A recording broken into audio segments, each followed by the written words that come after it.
She was just the billionaire's internship, until one night at work changed everything between them. She never imagined that walking through those glass doors would change everything about her life. Bryn Mitchell adjusted her blazer for the third time as the elevator climbed toward the 40th floor of the Harrison Tech building in downtown Seattle. Through the glass walls, the morning mist clung to the Puget Sound like a whispered promise. But her green eyes were focused on her reflection, searching for any sign of the small-town girl from Denver who still whispered doubts in her ear. 23 years old, a master's student in corporate architecture, and she was about to step into one of the most innovative tech companies in the country. Her red hair caught the elevator's LED lights as she tucked a strand behind her ear, a nervous habit she'd carried since childhood. Floor 40, Harrison Tech headquarters, the automated voice announced. The doors slid open to reveal a reception area that looked more like an art gallery than an office. Clean lines, natural light streaming through floor-to-ceiling windows, and the subtle hum of productivity filled the air. Behind a sleek desk sat a woman in her 50s with kind eyes and a professional smile. "You must be Bryn Mitchell, our new architecture intern," she said, rising to greet her. "I'm Linda Chen, executive assistant. Welcome to Harrison Tech." Bryn's handshake was firm, a lesson her father had taught her before she left Colorado. "Thank you. I'm excited to be here. Mr. Harrison likes to meet all interns personally, but he's in back-to-back meetings today. You'll be working primarily with the design team on level 38. Linda handed her a sleek badge and tablet. "Your mentor, James Wright, is expecting you." As they walked through the corridors, Bryn noticed how the space seemed to breathe. Open, collaborative areas flowed naturally into private meeting rooms, and everywhere she looked, she saw her architectural theories come to life. This wasn't just a workplace. It was a carefully crafted environment designed to inspire. "That's Mr. Harrison's office," Linda mentioned casually, nodding toward a corner suite with frosted glass walls. Through the translucent barrier, Bryn could make out the silhouette of a tall figure standing before a window, hands clasped behind his back. "He's always here early," Linda continued. "Sometimes I think he sleeps in that office." Bryn found herself staring a moment too long at the distant figure. There was something in his posture, a weight that seemed both confident and solitary. "Bryn?" Linda's voice brought her back to the present. "Ready to meet your team?" The design department buzzed with creative energy. James Wright, a man in his 40s with kind eyes and rolled-up sleeves, introduced her to the team working on urban renewal projects. Within an hour, Bryn found herself deep in blueprints and 3D models, her architectural background proving more valuable than she'd dared hope.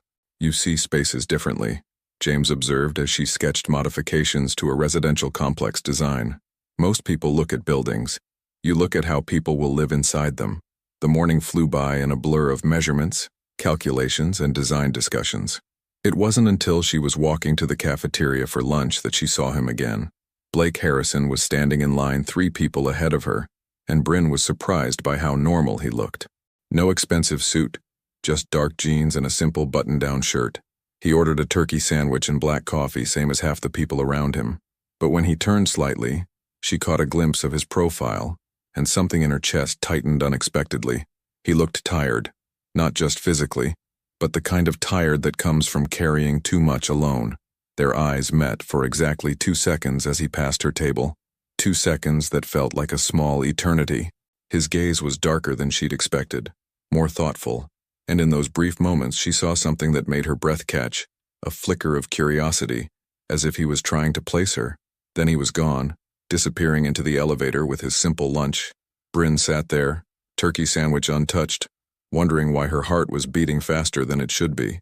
She had no idea that at exactly 11:47 p.m. that very night, her desk phone would ring with a request that would change everything. What happens when destiny decides to work overtime? And would you have answered that late-night call? The phone rang at exactly 11:47 p.m., just like fate had planned. Bryn was curled up on her small couch in her Capitol Hill studio apartment, laptop balanced on her knees, working on a late assignment for her graduate program. The rain tapped against her window like impatient fingers, and Seattle's city lights blurred into watercolor streaks on the glass. Her phone buzzed first, a text from an unknown number. "Ms. Mitchell, this is Linda from Harrison Tech. Mr. Harrison needs urgent assistance tonight on the Meridian project. Are you available? LC." Bryn stared at the message, her heart doing something complicated in her chest. She'd heard whispers about the Meridian project, Something big, something secret that had the entire upper management working late shifts. And now they were asking her, a 3-day-old intern, to help? Before she could overthink it, her desk phone rang. The shrill sound cut through the quiet apartment like an alarm. "Hello? Ms. Mitchell?" The voice was deep, slightly tired, but unmistakably professional. "This is Blake Harrison. I apologize for calling so late." Bryn nearly dropped the phone. Blake Harrison. The Blake Harrison was calling her personally. "Oh, Mr. Harrison." "No problem at all," she managed, hoping her voice sounded steadier than she felt. "I have a situation. My lead architect had a family emergency and had to fly to Portland tonight. We have a presentation to the City Planning Committee tomorrow at noon, and I need someone with fresh eyes to review the residential integration plans." He paused. "Linda mentioned you have a strong background in urban residential design." "Yes, sir, I do. I know it's late, but would you be willing to come in? I can have a car pick you up." Bryn looked around her tiny apartment, at the stack of textbooks, the half-eaten ramen, the laundry she'd been ignoring. Then she looked at herself in the dark window reflection, red hair in a messy bun, wearing an old university sweatshirt and leggings. "I can be there in 30 minutes, she heard herself say. "Thank you. The car will be there in 15. The line went dead, and Bryn sat there for exactly 10 seconds before jumping into action. Quick shower, professional clothes, a travel mug of coffee that was stronger than it had any right to be. The black car that picked her up was sleek and quiet, with a driver who nodded politely but didn't make small talk. As they drove through Seattle's empty streets, Bryn watched the city transform from residential warmth to corporate coldness. Street lamps created pools of light in the darkness, and she found herself thinking about Blake Harrison's voice on the phone. Tired, yes, but there had been something else. Relief, maybe, when she'd said yes. Harrison Tech at midnight was a different creature entirely. The lobby was dimly lit, and the usual buzz of activity had been replaced by an almost cathedral-like quiet. Linda met her at the elevator, looking surprisingly alert for the late hour. "He's been here since 6 a.m., Linda said as they rode up to the 40th floor. "This project means everything to him." "What exactly is the Meridian Project?" Linda smiled, but it was the kind of smile that held secrets. "You'll see." The elevator doors opened to reveal a floor Bryn had never seen before, Blake's executive level. The lights were dimmed to a warm amber, and through the floor-to-ceiling windows, Seattle sparkled like a circuit board. "Mr. Harrison?" Linda called softly as they approached the corner office. "Send her in," came the response from behind the frosted glass. Linda gave Bryn an encouraging nod. "Good luck." Bryn took a breath and stepped through the doorway into Blake Harrison's private office. He was standing at the far window, silhouetted against the city lights, hands in his pockets. For a moment, she could only see his outline, broad shoulders, tall frame, the way he seemed to carry invisible weight. Then he turned around. The first thing she noticed was that he looked different than he had in the cafeteria. More tired, yes, but also more human. His dark hair was slightly disheveled, his sleeves were rolled up, and there were coffee stains on his shirt that somehow made him seem more real. The second thing she noticed was the way he looked at her, not like a CEO looking at an intern, but like a man seeing something unexpected. "Ms. Mitchell," he said, and his voice was softer than it had been on the phone. "Thank you for coming. I know this is unusual." "It's no problem, Mr. Harrison." "Blake," he corrected, moving toward a large conference table covered in blueprints and architectural models. "When you're saving my presentation, you get to use my first name." As he approached, Bryn caught the faint scent of his cologne mixed with coffee and something distinctly male. He stopped just close enough that she had to look up to meet his eyes. "So," he said, spreading his hands over the plans, "ready to see what we're really building here?" And as Bryn looked down at the blueprints, she realized she was about to discover something that would change everything she thought she knew about Blake Harrison. Some secrets are too beautiful to keep hidden. Bryn's breath caught in her throat as she looked down at the architectural plans spread across Blake's conference table. This wasn't just another corporate development. It was something extraordinary. "Affordable housing," she whispered, her green eyes scanning the intricate designs. "But not just any affordable housing, this is revolutionary," Blake finished, moving to stand beside her, close enough that she could feel the warmth radiating from his body. "Mixed-income residential towers with integrated community spaces, rooftop gardens, and sustainable energy systems. Housing that doesn't just shelter people, it builds communities." Bryn traced her finger along the blueprint's elegant lines, her architectural training recognizing the genius in every detail. The way you've designed the common areas to encourage interaction between different income levels. Blake, this is incredible. He watched her face as she studied his life's work, and something shifted in his expression. You really see it, don't you? Most people look at these plans and see profit margins and construction costs. But you, I see families, Bryn said softly, pointing to a children's play area cleverly positioned where multiple building sightlines converged. I see elderly neighbors watching kids play from their balconies. I see teenagers having safe places to gather. She looked up at him. I see hope. The silence that followed was charged with something neither of them was quite ready to name. Blake's dark eyes searched her face, and for a moment, the CEO mask slipped entirely. My presentation is at noon, he said quietly. The city planning committee has been skeptical. They think affordable housing means cutting corners, creating ghettos. I need someone who understands what we're really trying to build here. What do you need me to do? Help me show them what you just saw. For the next 3 hours, they worked side by side, redesigning presentation slides, creating visual narratives that would make the committee feel the warmth of sunlight streaming through carefully planned windows, understand how the building's design would encourage neighborly connections. Blake made coffee at 1 a.m. using an expensive machine hidden behind a panel in his office. He worked in his shirt sleeves, occasionally running his hands through his hair when he was thinking. Bryn found herself stealing glances at the way his brow furrowed when he concentrated, the way his hands moved with precise confidence over the architectural models. Tell me something, he said around 2:30 a.m., leaning back in his chair as they took a break. Why architecture? Why not something more predictable? Bryn curled her legs under her in the oversized leather chair, cradling her coffee mug. When I was 12, our neighbor's house burned down. The Hendersons. They had 3 kids and nowhere to go. The temporary housing the city provided was this awful concrete block building with tiny rooms and no soul. She paused, remembering. But Mrs. Henderson planted flowers in coffee cans outside their door. Just those little touches of beauty in such an ugly place. I realized then that spaces shape people. That good design isn't luxury. It's hope. Blake was quiet for a long moment, studying her face in the soft lamplight. And bad design is despair. Exactly. Is that what you see when you look at most affordable housing? Honestly? Yes. Bryn met his gaze directly. But this project, Blake, this could change everything.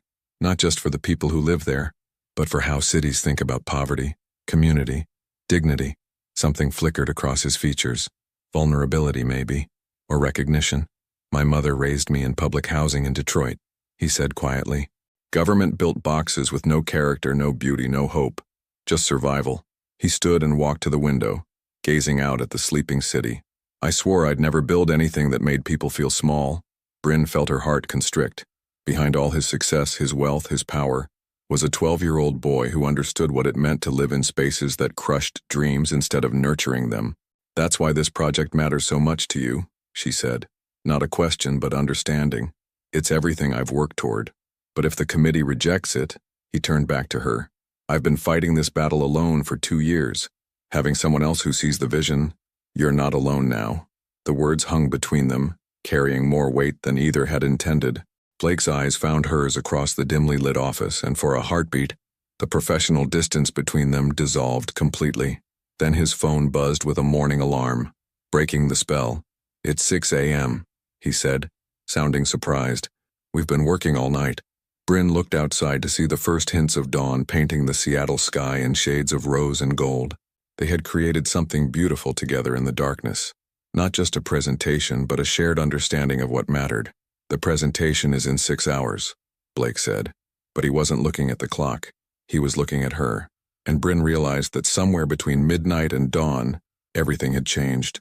Sometimes the real work begins when the coffee wears off and reality sets in.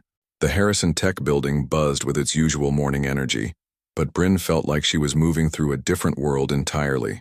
She'd gone home at 7 a.m. to shower and change, her mind replaying every moment of the night before, the way Blake's voice had softened when he talked about his mother, how his fingers had brushed hers when they'd reached for the same blueprint, the look in his eyes when dawn broke over Seattle.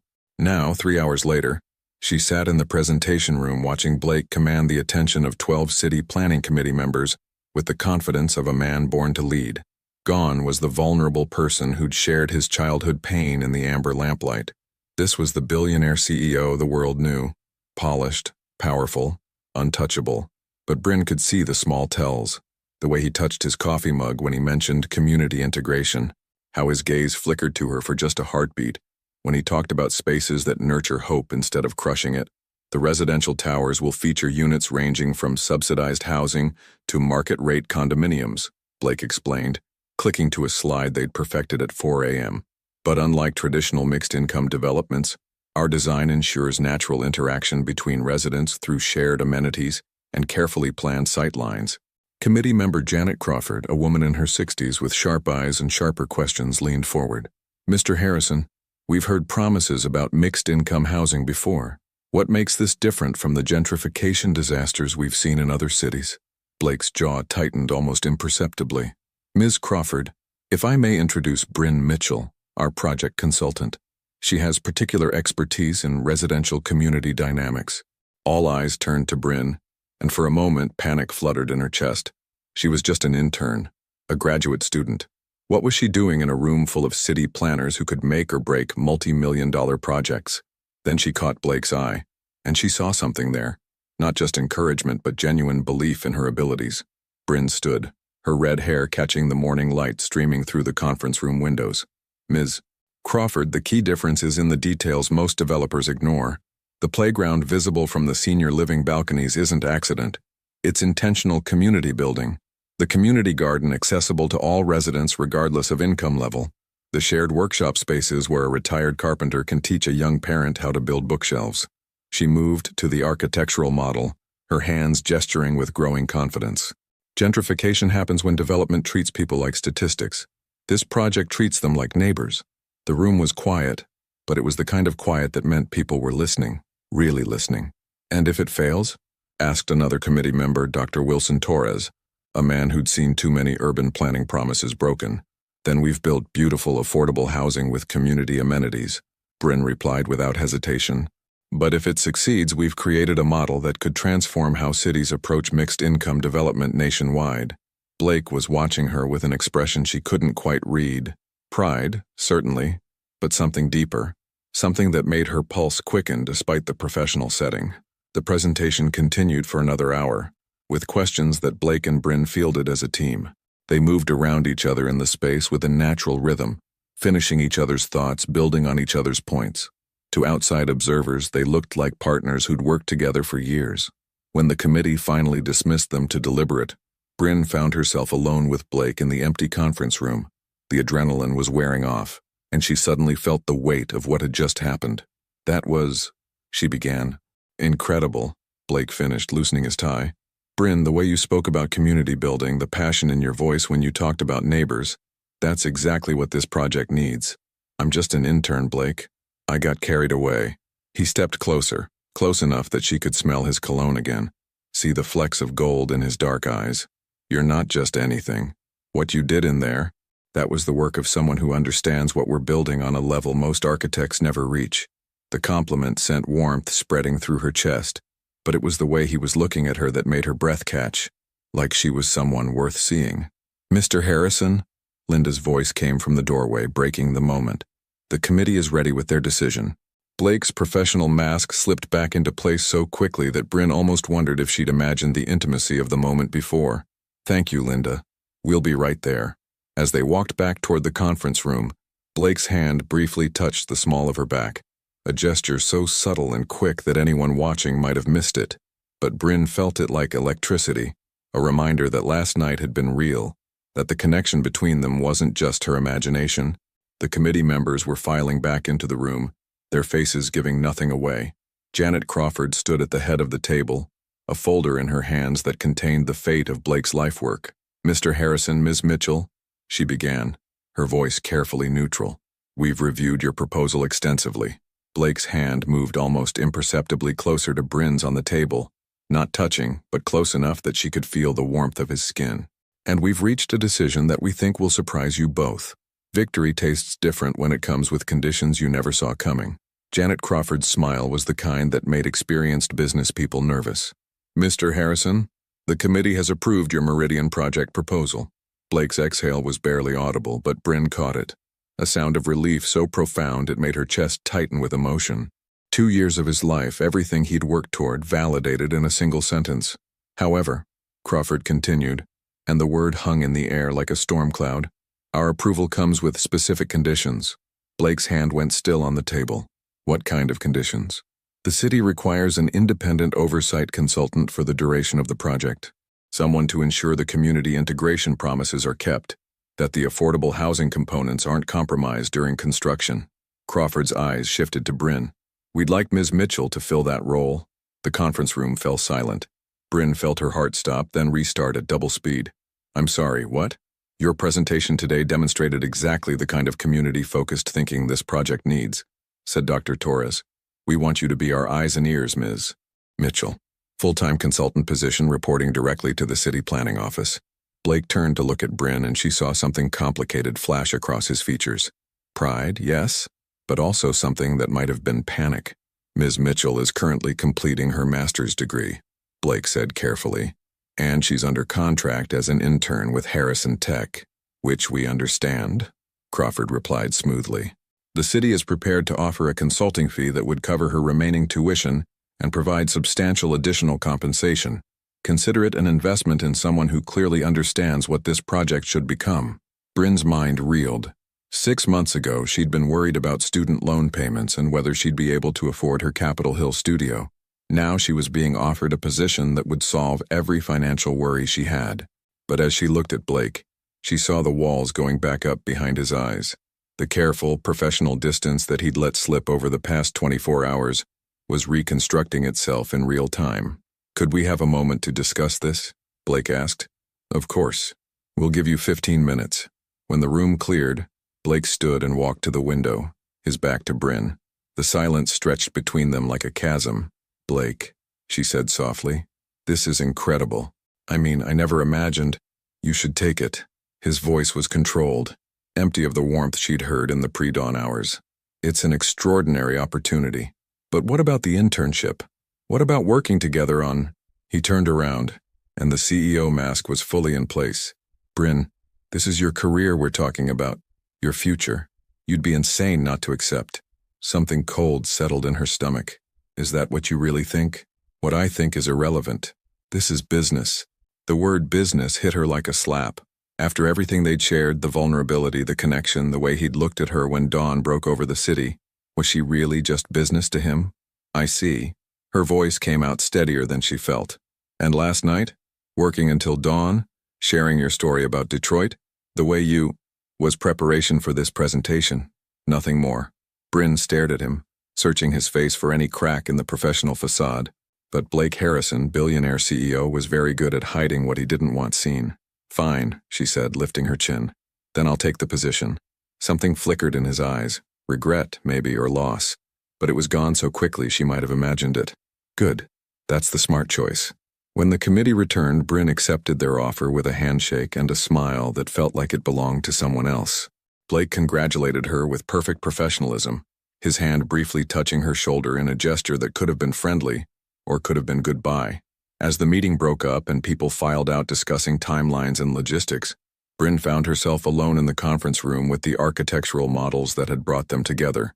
The tiny plastic figures in the community spaces looked so optimistic, so full of possibility. Her phone buzzed with a text from her roommate.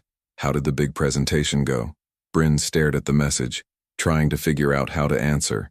The presentation had been a triumph. The project was approved. Her career had just taken a quantum leap forward. So why did victory feel so much like loss? Through the conference room's glass walls, she could see Blake in his office, already on a phone call, already moving forward, already treating her like just another consultant he'd have to work with instead of... What? What had she thought they were becoming? Her reflection in the window looked back at her. Red hair slightly mussed, green eyes bright with unshed tears she refused to let fall. She looked like a woman who'd gotten everything she'd asked for. She also looked like a woman who'd just realized she'd been asking for the wrong things. Blake's voice carried faintly through the glass. Yes, I understand the consultant will be reporting to you monthly. Of course, we'll maintain full professional boundaries. Professional boundaries. The words felt like nails in a coffin she hadn't known was being built. Bryn gathered her purse and walked toward the elevator, her heels clicking against the polished floor with a sound like a countdown timer. As the doors closed, she caught one last glimpse of Blake through his office window. He was looking directly at her, his hand pressed against the glass. And for just a moment she saw the man who'd shared his coffee and his childhood pain in the warm lamplight of a Seattle dawn. 3 weeks later, and the distance between them felt like an ocean. Bryn's new office was on the 32nd floor of the municipal building, with a view of Elliott Bay that should have made her feel like she'd conquered the world. Instead, she found herself staring across the Seattle skyline toward the Harrison Tech building, wondering if Blake ever looked back. Her official title was Community Integration Oversight Consultant, which sounded impressive on the business cards the city had printed for her. In reality, she spent her days reviewing construction reports, attending progress meetings, and pretending that seeing Blake twice a week in professional settings didn't make her chest ache. Ms. Mitchell, her assistant David Kim knocked on her open door. The Harrison Tech team is here for the weekly progress review. Bryn's pulse quickened despite herself. Send them to conference room B, I'll be right there. She checked her reflection in her computer screen, a habit she'd developed since taking this position. Professional blazer, hair pulled back, the armor of competence she wore like a shield. Nothing like the woman who'd sat cross-legged in Blake's office chair at 2 a.m., sharing coffee and dreams. The conference room buzzed with the controlled energy of a high-stakes project. James Wright was there with his construction team, along with 2 other Harrison Tech executives she'd met but didn't know well, and Blake, sitting at the far end of the table, looking like he belonged in boardrooms the way other people belonged in their living rooms. Ms. Mitchell, he said when she entered, his voice professionally cordial. Thank you for accommodating our schedule. Mr. Harrison, she took her seat across from him, close enough to see the faint shadows under his eyes, far enough away to maintain the professional distance that had become their new normal. For the next hour, they discussed foundation work, permit approvals, and supplier schedules. Blake answered her questions with practiced efficiency, but never quite met her eyes. When their fingers accidentally brushed reaching for the same document, he pulled back as if he'd been burned. The community space construction is ahead of schedule, James reported, clearly pleased. We should be ready for the resident focus groups by next month.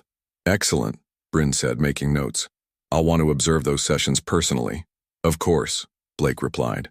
We'll coordinate with your office. The meeting continued with the kind of polite, productive conversation that revealed nothing about the people having it. They could have been strangers discussing weather patterns for all the personal connection in the room. When the others filed out, Blake lingered, organizing papers with unnecessary precision. Bryn, he said quietly, not looking up, how are you settling into the new role? It was the first non-business question he'd asked her in 3 weeks. Fine, she replied, matching his careful tone. It's challenging work. Good. That's good. The silence stretched between them, filled with everything they weren't saying.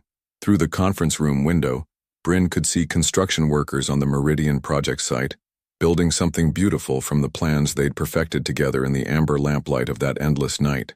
Blake, she began, then stopped. What was she going to say? That she missed the way he'd looked at her when he thought she wasn't watching? That the professional distance was killing her slowly? That every successful project milestone felt hollow because she couldn't share it with the person who understood what it really meant? I should go, he said, standing abruptly. The next contractor meeting is in an hour. As he walked toward the door, Bryn found herself speaking before she could stop herself. Do you ever regret it? Blake's hand froze on the door handle. Regret what? Recommending me for this position. Creating this situation. For a long moment, he didn't turn around. When he finally did, the mask had slipped just enough for her to see the pain underneath. Every day, he said softly. Then he was gone, leaving Bryn alone in the conference room with the echo of 2 words that changed everything. That evening, Bryn found herself walking through Pike Place Market, needing the chaos of crowds and the smell of coffee and flowers to drown out the sound of her own thoughts. She was examining a display of autumn apples when a familiar voice made her freeze. The Honeycrisp are exceptional this week. She turned to find Blake standing behind her, looking as surprised to see her as she was to see him. He'd traded his business suit for dark jeans and a navy sweater, and the casual clothes made him look younger, more approachable, more like the man who'd shared his childhood stories over late-night coffee. Blake, I didn't expect to see you here. I live a few blocks away, he said, gesturing vaguely toward the waterfront. I come here when I need to think. About what? The question slipped out before she could stop it, too personal for their new professional dynamic. But instead of retreating behind his CEO facade, Blake looked at her with something raw and honest. About mistakes I can't fix. About choices that seemed right at the time, but feel impossible to live with now. A woman bumped into Bryn, apologizing as she juggled shopping bags, and Blake instinctively stepped closer, his hand briefly touching her elbow to steady her. The contact sent electricity up her arm, and she saw in his eyes that he'd felt it too. I should go, she said, but her feet didn't move. So should I, he replied, but he stayed exactly where he was. Around them, the market continued its evening rhythm. Vendors calling out prices, tourists taking photos, the eternal dance of commerce and community. But in their small bubble of space, time seemed suspended. Bryn, Blake said, his voice barely above a whisper. His phone rang, shattering the moment. He glanced at the screen and his jaw tightened. Harrison Tech emergency, he said, the professional mask sliding back into place. I have to take this. As he walked away, phone pressed to his ear, Bryn stood among the Apple vendors and realized that some distances couldn't be measured in floors of office buildings or conference room tables. Some distances lived in the space between what you wanted to say and what you were allowed to feel. Sometimes it takes a crisis to show you what really matters. The call came at 2:47 a.m. on a Thursday, jolting Bryn from the restless sleep that had become her norm since taking the consultant position. Her phone's harsh ring cut through the silence of her Capitol Hill apartment like an alarm. Ms. Mitchell? The voice was tense, unfamiliar. This is Detective Morrison with Seattle PD.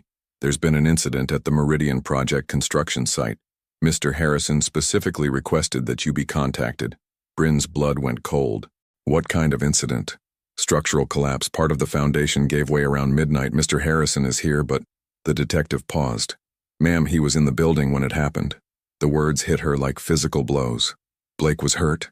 Blake might be... She couldn't even finish the thought. Is he? He's alive. Paramedics took him to Harborview Medical Center about an hour ago. He kept asking for someone named Bryn to check the structural reports. 20 minutes later, Bryn was running through the hospital corridors in jeans and an oversized University of Colorado sweatshirt, her red hair still messy from sleep. The antiseptic smell and fluorescent lighting reminded her why she hated hospitals, but nothing could have kept her away. She found Blake in the emergency department sitting on a gurney with his shirt off, while a nurse cleaned a gash on his shoulder. His dark hair was dusty with concrete powder, and there was a bruise blooming along his left ribs, but he was alert, arguing with the doctor about discharge papers. I need to get back to the site, he was saying. The structural integrity needs to be assessed before... Blake! The word escaped her lips before she could stop it. He turned toward her voice, and the relief that flooded his features was so profound it took her breath away.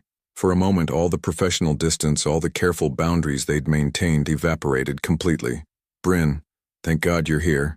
She moved toward him without thinking, her hands reaching out to touch his face, to confirm he was real and whole and alive. Then she caught herself, remembering where they were, who they were supposed to be to each other now. What happened?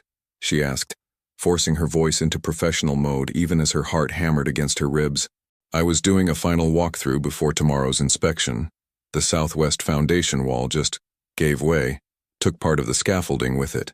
He winced as the nurse applied antiseptic to his shoulder. Bryn, if this is a design flaw, if we miscalculated the load-bearing requirements... Hey, she stepped closer, close enough to smell the dust and concrete in his hair, to see the fear behind his determined facade. We'll figure it out. The plans were solid. You know they were solid. This might be a contractor issue or materials or just a freak accident. But if it's not, then we fix it. The words came out with more certainty than she felt. Blake, look at me. He met her eyes, and she saw not the confident CEO but the 12-year-old boy who'd grown up in government housing, whose mother had raised him to believe that good design could change lives. This project wasn't just his business, it was his heart, his legacy, his proof that he could build something better than what he'd grown up in. We fix it, she repeated more softly this time. The doctor interrupted their moment, declaring Blake fit for discharge with instructions for pain medication and rest. As they walked out of the hospital into the pre-dawn darkness, Bryn found herself automatically moving toward her car. I'll drive you home, she said. My car is at the site. I should... Blake. She turned to face him in the parking lot under the harsh sodium lights that made everything look surreal. You almost died tonight. You're going home. You're going to rest. And in the morning, we'll go to the site together and figure out what happened. Something shifted in his expression. We, you and me, the team that designed this project, the team that's going to save it. For a long moment, they stood there in the empty parking lot, and Bryn realized that somehow in the space of an hour, all their careful professional distance had crumbled as completely as the foundation wall. Why? Blake asked quietly.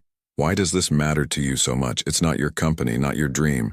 You could walk away, blame contractor error, and your reputation would be fine.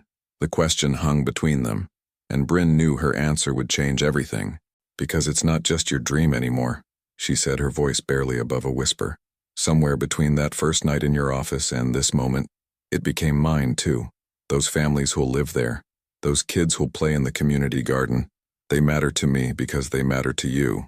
Blake's eyes searched her face in the artificial light, and she saw the exact moment when his last wall came down. Bryn, he said, stepping closer. I need to tell you something I should have said weeks ago. Her pulse quickened. What? The city consultant position. I could have recommended anyone. I could have argued against it, found alternatives, protected the professional boundary between us. He was close enough now that she could see the flecks of gold in his dark eyes, close enough to count his eyelashes. But I didn't. Why not? Because I was scared.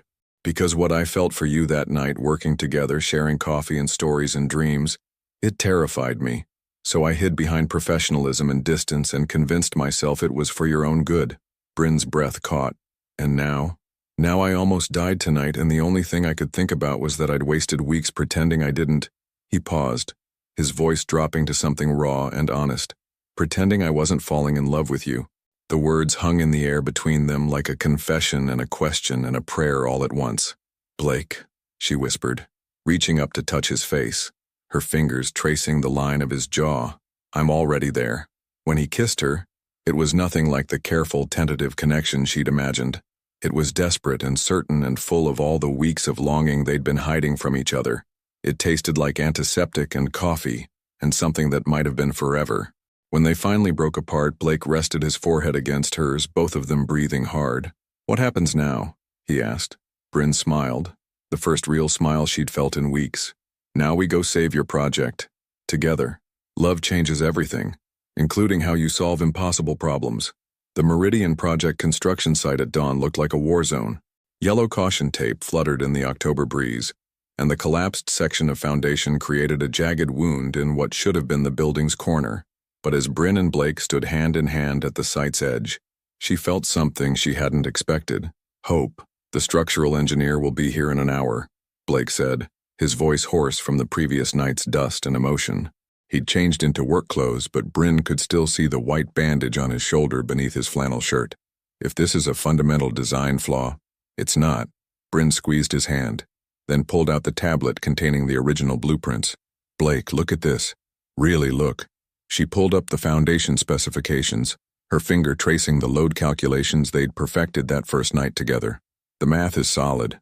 The materials list, the stress distribution, everything checks out, which means someone cut corners, Blake finished, understanding dawning in his dark eyes, or used substandard materials. Exactly. Bryn felt the familiar thrill of solving a puzzle, but now it was amplified by the man standing beside her, by the knowledge that they were partners in every sense of the word. We need to check the concrete composition, the rebar specifications, the actual materials delivered versus what was ordered. For the next 3 hours, they worked like detectives, cross-referencing delivery receipts with contractor reports, testing concrete samples, examining the failed foundation with the forensic attention of people whose hearts were invested in every detail. Here, Bryn said, pointing to a discrepancy in the steel reinforcement specifications. The contractor used grade 40 rebar instead of grade 60, saved probably $15,000 and compromised the entire structural integrity of this section. Blake's jaw tightened as he reviewed the evidence. Carmichael Construction. I trusted them because they've worked on 3 of our previous projects without issues. People change when enough money is involved, Bryn said softly. But Blake, this is fixable. It's terrible and expensive and will delay the project, but it's fixable. When the structural engineer arrived, a no-nonsense woman named Dr. Angela Foster who looked like she could bench press a steel beam. She confirmed their analysis within 2 hours. Substandard materials, no question, Dr. Foster reported. You'll need to tear out this entire section and rebuild with proper specifications. I'd estimate 8 weeks minimum, assuming you can get new permits expedited. 8 weeks. 2 months of delays on a project already attracting media attention, already being watched by other cities considering similar developments. Bryn saw the weight of it settling on Blake's shoulders like a physical burden. We can do this, she said when Dr. Foster left them alone at the site. Blake, look at me. He turned, and she saw not defeat, but determination in his eyes. This was the man who'd built a tech empire from nothing, who'd never forgotten the boy who grew up in ugly government housing and swore to build something better. 8 weeks means we miss the spring move-in timeline, he said. The families we've already approved for residency, the kids who were planning to start school in the district, so we help them find temporary housing. We cover their transition costs. We make this right. Bryn stepped closer, close enough to see the faint scar on his chin she'd noticed in the hospital. Blake, this project isn't just about timelines and budgets anymore. It's about proving that sometimes when something breaks, you can rebuild it stronger than before. She wasn't just talking about the foundation, and they both knew it. That afternoon, they drove to Blake's penthouse apartment in Belltown, the first time Bryn had seen where he actually lived. She'd expected something cold and modern, all glass and steel like his office. Instead, she found warm hardwood floors, built-in bookshelves, and windows that framed Elliott Bay like living paintings. I had it designed by the same architectural firm that did the community spaces for Meridian, Blake explained, watching her take in the space. I wanted to live in the kind of place I'd want to build for other people. The apartment felt like him, sophisticated but warm, successful but not showy. A place where a man could think and dream and remember where he came from. Blake, Bryn said, turning from the window where she'd been watching ferries cross the Sound. What happens now? I mean, with us? He crossed the room to her, moving with the careful precision of someone whose body was still healing but whose heart was finally whole. I don't know, he admitted, reaching up to touch her face with the same gentleness he'd shown her in the hospital parking lot. I've never been in love with someone I work with. I've never had a project matter this much. I've never felt like my personal and professional lives were the same thing. Terrifying, isn't it? She asked, leaning into his touch. Terrifying, he agreed. And perfect. When he kissed her this time, it was different from the desperate connection in the hospital parking lot. This was slow and certain and full of promises neither of them was ready to put into words. It tasted like coffee and possibility and something that felt suspiciously like forever. I have an idea, Bryn said when they broke apart, both breathing hard. About the project delays, about making this scandal into something positive. Tell me, what if we document the reconstruction? Show people that accountability matters, that cutting corners has consequences, but that good design can survive even contractor fraud. Her eyes lit up with the kind of excitement Blake had first noticed that night she'd understood his blueprints. We make this transparent. We turn it into proof that integrity in construction isn't just idealistic. It's essential. Blake stared at her, and slowly, a smile spread across his face. You want to turn our crisis into a case study. I want to turn our crisis into hope for every other city considering projects like this. Show them that when developers and consultants work together, when accountability and vision align, she gestured toward the window, toward the city spreading out below them. We can build something beautiful. We, Blake repeated, like the word was something precious. We, Bryn confirmed, rising on her toes to kiss him again. Outside, Seattle continued its eternal dance of construction and creativity, of old buildings making way for new dreams.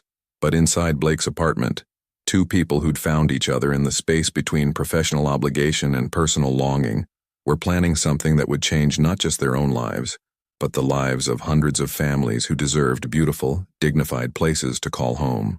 Some stories refuse to stay hidden, especially when they're written in the language of the heart. The Seattle Times headline made Bryn's coffee go cold in her hands. Romance and Reconstruction. The love story behind the Meridian Project crisis. She was sitting in Blake's kitchen, wearing one of his Harvard Business School t-shirts and watching the sunrise paint Elliott Bay in shades of gold and rose. They'd spent the past 2 weeks working 18-hour days to restart construction with new contractors, new materials, and unprecedented transparency measures. What they hadn't expected was for someone to notice that the city's oversight consultant and Harrison Tech's CEO had started arriving at the site together every morning. "Blake," she called toward the bathroom where she could hear the shower running. "You need to see this." The article was written by investigative journalist Marcus Webb, and it was both more and less damaging than Bryn had feared. Webb had done his homework. He'd traced the timeline from her late-night call to the project, through the foundation collapse, to their joint press conferences about reconstruction accountability.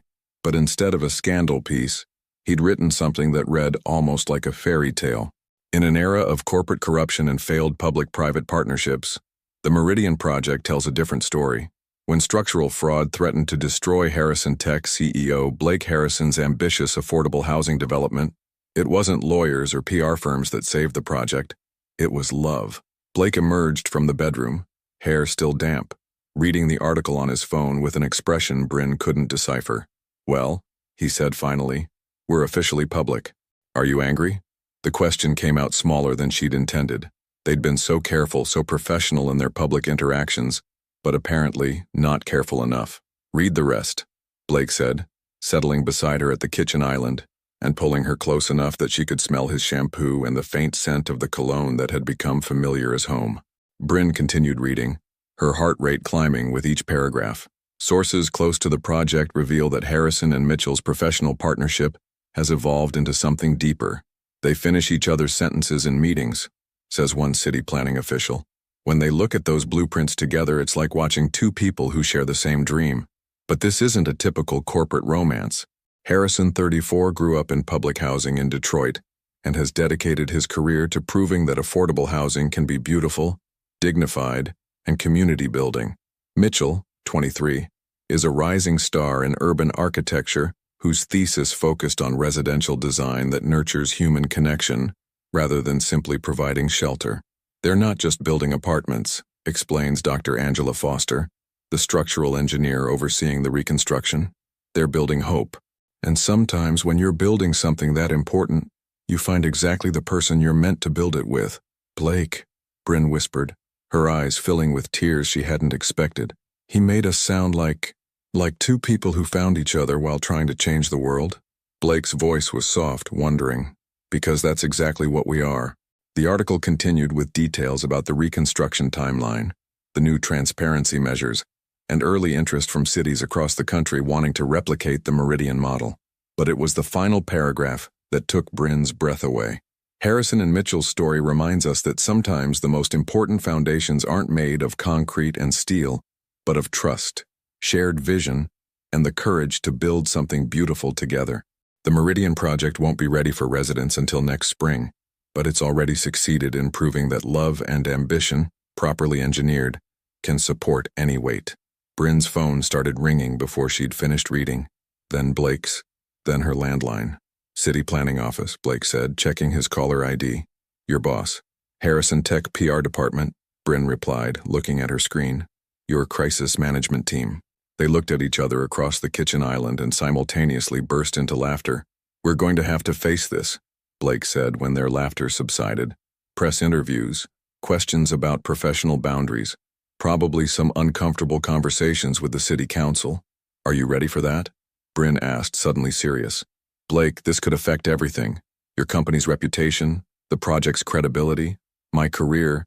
Blake set down his phone and turned to face her fully, his hands finding hers across the granite counter.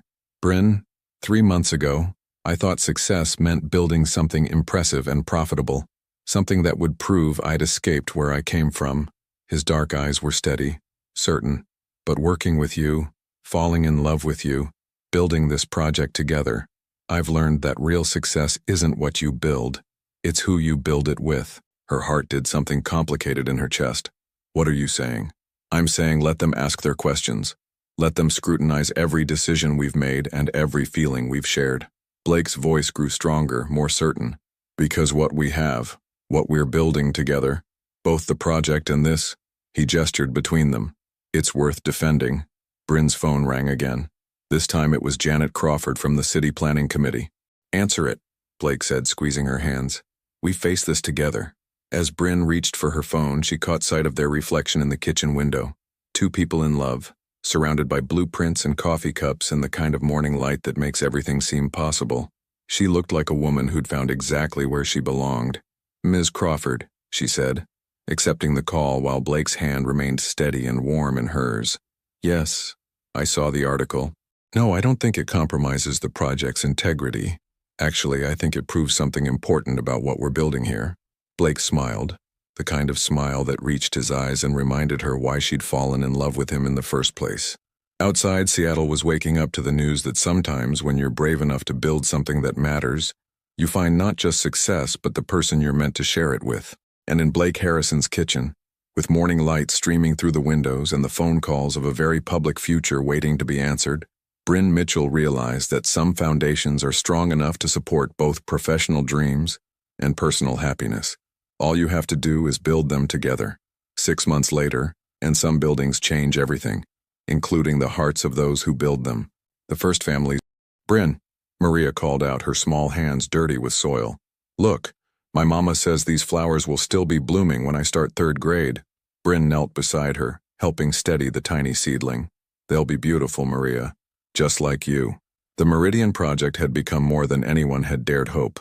The transparent reconstruction process, documented in real time through the city's website, had attracted attention from urban planners across the country.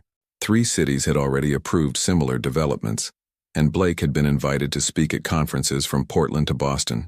But more importantly, it worked. The mixed-income residents weren't just coexisting, they were becoming neighbors.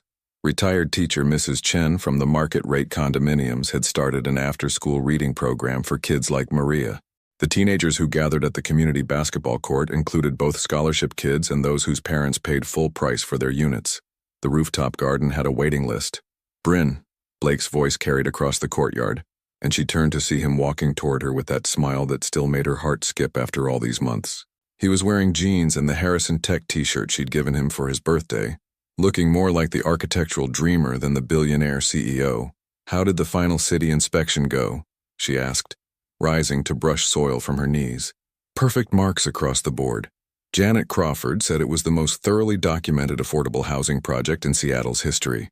Blake reached her and immediately pulled her into his arms, seemingly unaware that half the new residents were watching with barely concealed interest. "We did it, Bryn. We actually did it."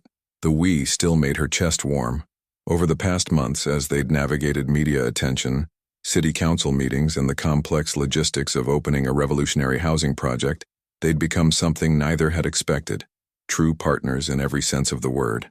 "Blake Harrison." They turned to see Maria's mother, Carmen Santos, approaching with a wide smile. Carmen worked 2 jobs, morning shift at a hospital and evening shift at a restaurant, but she'd still found time to help organize the residents' welcoming committee. "Mr. Blake, I wanted to thank you again," Carmen said, her voice thick with emotion. "Maria has her own room for the first time in her life, and the after-school program, the community kitchen, the safe place for kids to play." She gestured around the courtyard. "You didn't just give us apartments, you gave us home." Blake's throat tightened visibly. "Mrs. Santos, we just built the space. You and the other families, you're making it home." As Carmen returned to help her daughter with the marigolds, Blake turned to Bryn with an expression she'd learned to recognize, the look he got when something moved him beyond words. "I need to show you something," he said, taking her hand. He led her to the building's main entrance where a bronze plaque had been installed that morning. Bryn had expected something standard, corporate, forgettable. Instead, she found herself reading words that made her eyes fill with tears. The Meridian Project, dedicated to the belief that beautiful spaces create beautiful lives, built with love, accountability, and the conviction that home is a human right. Blake Harrison and Bryn Mitchell, founding partners. Sometimes the most important foundations are built in the heart. "Blake," she whispered, her fingers tracing the engraved words. "Founding partners? I talked to the city council last week, and to my board of directors, and to anyone else who would listen." Blake turned to face her fully, and she saw in his dark eyes the same vulnerability he'd shown her that first night they'd worked together. "Bryn, I want to make this official. Not just the project, us. I want to build a life together. I want to wake up every morning knowing that whatever we're creating it side by side." Her heart stopped, then restarted at double speed. "What are you saying?" "I'm saying I love you. I'm saying you're the best architect, the best partner, the best woman I've ever known." Blake's voice grew stronger, more certain. I'm saying that 6 months ago, I thought success meant building something impressive. Now I know it means building something meaningful with someone you can't imagine living without. He reached into his pocket and pulled out a small velvet box that made Bryn's world tilt sideways. I'm saying, Blake continued, dropping to one knee right there in the courtyard of their project, surrounded by the sounds of children playing and families laughing and dreams coming true, that I want to spend the rest of my life building beautiful things with you.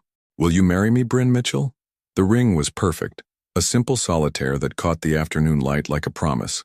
But what took Bryn's breath away wasn't the diamond. It was the look in Blake's eyes, the certainty in his voice, the way he'd chosen to propose not in some fancy restaurant or romantic getaway, but here, in the place where they'd learned to trust each other, to work together, to fall in love. Yes, she whispered, then louder with all the joy and certainty flooding her heart. Yes, Blake Harrison, I'll build anything with you.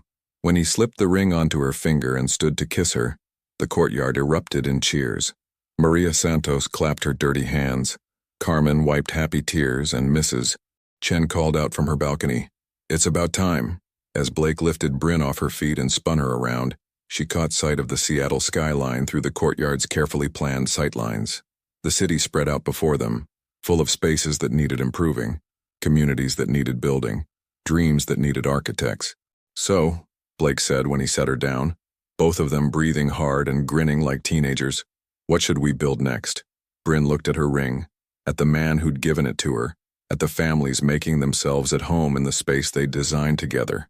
She thought about foundations and frameworks, about the difference between building something impressive and building something that lasted. "How about forever?" she said, rising on her toes to kiss him again. And in the courtyard of the Meridian Project, surrounded by the sound of children's laughter and the promise of marigolds that would bloom for years to come, two people who'd found love in the blueprint stage began planning their most important construction project yet, a life built together, on a foundation strong enough to support any dream. 5 years later, some love stories don't end. They just keep building, one dream at a time. The morning sun streamed through the floor-to-ceiling windows of Harrison Mitchell Architecture, casting golden rectangles across the drafting tables where Bryn's team was putting the finishing touches on their latest project. From her corner office, she could see the original Meridian project rising in the distance, its rooftop gardens now lush and green, its community spaces filled with the daily rhythm of neighbors who'd become family. Mrs. Harrison Mitchell? David Kim, now her senior project coordinator, knocked on her open door. "The Portland delegation is here for the site tour." Bryn looked up from the blueprints she'd been reviewing, plans for Meridian Portland, the 7th iteration of their mixed-income housing model. Each project built on lessons learned from the last, incorporating new innovations in sustainable design and community building. Perfect timing. "Is Blake back from the conference call?" "Just finished with the San Antonio Planning Committee. He's meeting us in the lobby." Bryn gathered her presentation materials, pausing to glance at the framed photo on her desk. Blake and her on their wedding day, 3 years ago, standing in the Meridian Project courtyard where he'd proposed, surrounded by residents who'd become their extended family. Maria Santos, now 11 and captain of her school's debate team, had served as their flower girl. The Harrison-Mitchell partnership had evolved far beyond what either of them had imagined that first night in Blake's office. What started as one revolutionary housing project had become a nationwide movement. Cities from coast to coast were adapting their model, proving that affordable housing could be both beautiful and profitable when designed with love and built with integrity. "Ready?" Blake's voice carried across the lobby as Bryn stepped off the elevator. Even after 5 years, her heart still did that little skip when she saw him. He was wearing the charcoal suit she'd helped him pick out, but he'd loosened his tie in the way that meant he'd been deep in creative conversation. "How did San Antonio go?" she asked, automatically straightening his collar as he pulled her close for a quick kiss. "They want to break ground next spring. 300 units, including artist live workspaces and a community health clinic." His dark eyes lit up with the familiar fire of a new challenge.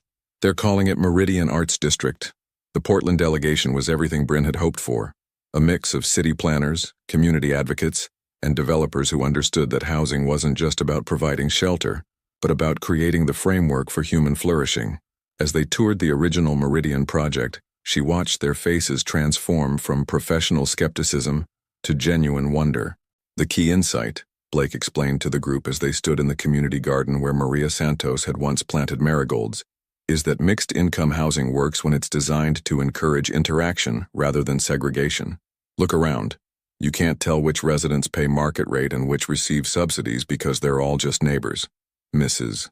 Chen, now in her 70s but still running the after-school reading program, waved from her balcony where she was tending her herb garden. "Mr. Blake, Mrs. Bryn, come meet my new volunteer." They climbed to the second floor, where Mrs. Chen introduced them to Marcus Torres, a 15-year-old whose family had moved into one of the affordable units 2 years ago.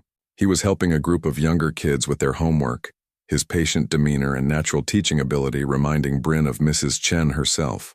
"Marcus wants to be an architect," Mrs. Chen announced proudly. "I told him he should talk to you two about internship programs." Bryn felt her heart squeeze with familiar emotion. This was why they did the work, not just to house people, but to create spaces where dreams could take root and grow. "Marcus," she said, pulling out her business card, "call my office next week. We'd love to talk to you about our summer mentorship program." The boy's face lit up with the kind of hope Bryn recognized from her own journey from Denver to Seattle, from student to architect to partner in something that mattered. That evening, Blake and Bryn sat on the rooftop terrace of their Belltown home, sharing takeout Chinese food and watching the sunset paint Elliott Bay in shades of rose and gold. The Seattle skyline had changed over the years, dotted now with several buildings bearing the Harrison Mitchell architectural signature, thoughtful design that prioritized human connection over mere efficiency. "I got a call today," Blake said, setting down his chopsticks and reaching for Bryn's hand, "from the mayor of Detroit." Bryn's breath caught. Detroit, where Blake had grown up in government housing that crushed dreams instead of nurturing them. "They want us to design a comprehensive redevelopment plan for the neighborhood where I lived as a kid. 500 units, community centers, job training facilities." His voice was quiet, wondering. "They want to call it Meridian Renaissance." Bryn squeezed his hand, understanding the weight of what he was telling her. This wasn't just another project. It was a chance to transform the place that had shaped him, to give other kids what he'd never had. Beautiful spaces that whispered possibility instead of despair. "When do we start?" she asked.